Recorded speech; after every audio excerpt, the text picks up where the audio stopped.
pertanyaan selanjutnya, Bapak Isra, saya mau bertanya tentang maksud dari 1 Korintus 11. Saya kurang mengerti tentang ayat yang mengatakan bahwa perempuan harus bertudung jika ingin berdoa atau bernubuat. Mohon pencerahannya. 1 Korintus 11 1 Korintus 11 ayat 3. Tetapi aku mau supaya kamu mengetahui hal ini, yaitu kepala dari tiap laki-laki ialah Kristus, kepala dari perempuan ialah laki-laki, dan kepala dari Kristus ialah Allah. Tiap laki-laki yang berdoa atau bernubuat dengan kepala yang bertudung menghina kepalanya.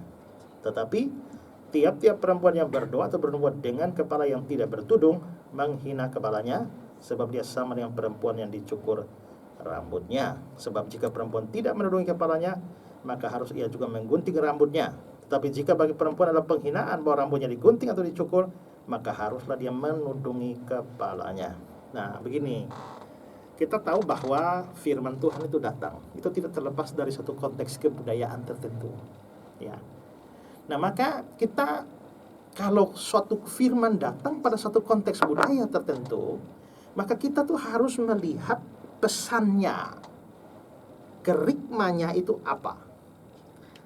Harus dibedakan dari kulit budayanya, ya. Kalau kita misalnya melihat di dalam Alkitab,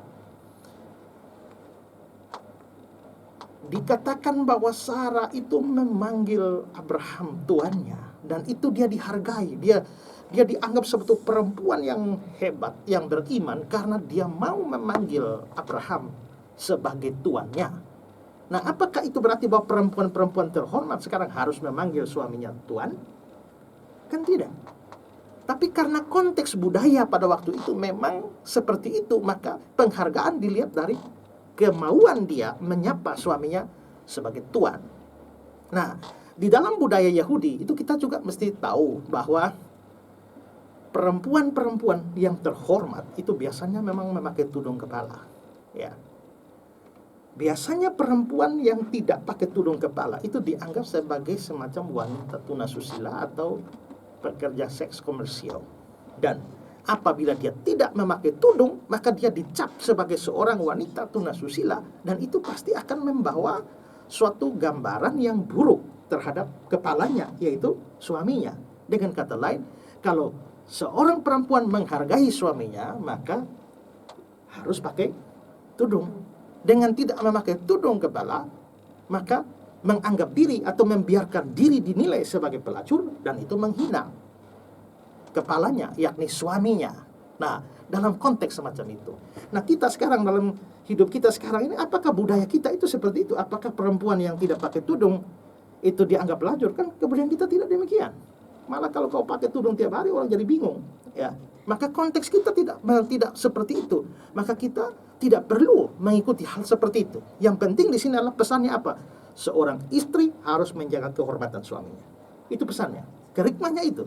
Dalam konteks budaya Yahudi itu diberikan contoh dengan perempuan harus mau memakai tudung pada waktu berdoa maupun juga pada waktu dia bepergian. Itu sebagai bentuk penghargaan atau menjaga kehormatan suami. Nah, itu pesannya. Maka setiap istri harus menjaga kehormatan suami dalam hidupnya sekarang. Itu pesannya.